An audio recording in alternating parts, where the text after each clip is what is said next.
প্রায় ওই বাচ্চারা 3-4টা ব্যাট খুঁজে পাইছে এখানে। এই ব্যাট গুলো আমি আপনাদেরকে দেখাবো।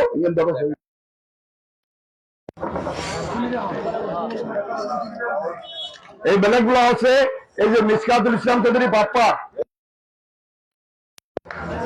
দেখেন এই যে মিসকাতুল ইসলাম পাপ্পা দানের শীষ, এই যে ফুটবলে পাইছে, তাহলে এখানে আরেকটা হাতে দিছে তারা বোর্ড। ওই স্কুলে অনেক ব্ল্যাক ছিঁড়ে আছে, ওরা কি করছে আমাদের ব্ল্যাক গুলো এখানে বাইর করে দিয়া ওরা নিজস্ব ব্ল্যাক এখানে ডুবাইছে। হচ্ছে এটা যার জ্বলন্ত প্রমাণ কি এই যে ব্ল্যাক। আমি আজকে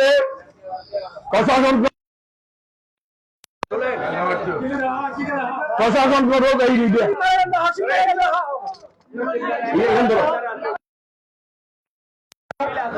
আপনারা যেভাবে এখানে ফনুমাতে ভোট ডাকাতি করেছেন, ওই 1 নম্বর ওয়ার্ডের আমাদের যারা ভোটার ছিল আশেপাশের লোকজন ছিল ভোট কেন্দ্রে, তাদেরকে রাত্রে ওই জায়গায় ঘুমাইতে দেয় নাই। ওইখানে প্রত্যেকটা করে প্রশাসন হামলা করেছে, আপনারা দেখেছেন। এই 1 নম্বর ওয়ার্ডে আরো কি হয়েছে, ভোট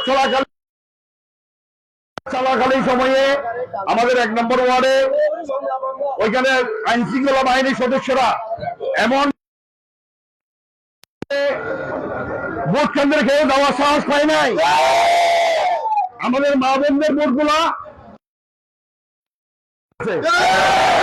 ওইখানে আমি বলবো আমার 1 নম্বর ওয়ার্ডের সভাপতি আবুল কালাম, আমি শুনেছি